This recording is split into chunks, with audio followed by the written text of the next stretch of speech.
Kolkata night Riders ভক্তদের জন্য এখন দারুণ খবর। কেকেআর টিম ম্যানেজমেন্ট বড় সিদ্ধান্ত নিয়েছে। নতুন ক্যাপ্টেন নিয়ে চলছে জোর জল্পনা। আর এই তালিকায় উঠে এসেছে মাত্র দুটি নাম, অজিঙ্ক্য রাহানে এবং কুইন্টন ডিকক। কিন্তু কে হবে কেকেআরের নতুন অধিনায়ক চলুন জানিয়ে দিই আপনাদের।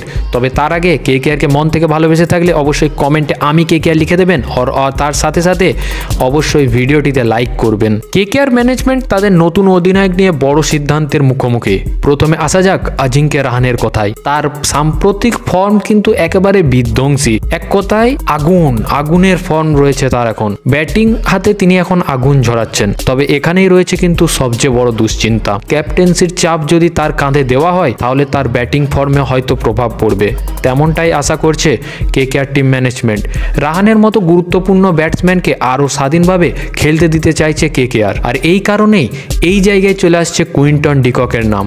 তার অভিজ্ঞতা, শান্ত নেতৃত্ব গুণ এবং টিম পরিচালনার দক্ষতা তাকে কেকেআরের অধিনায়ক পেতে সবচেয়ে দাবিদার করে তুলছে।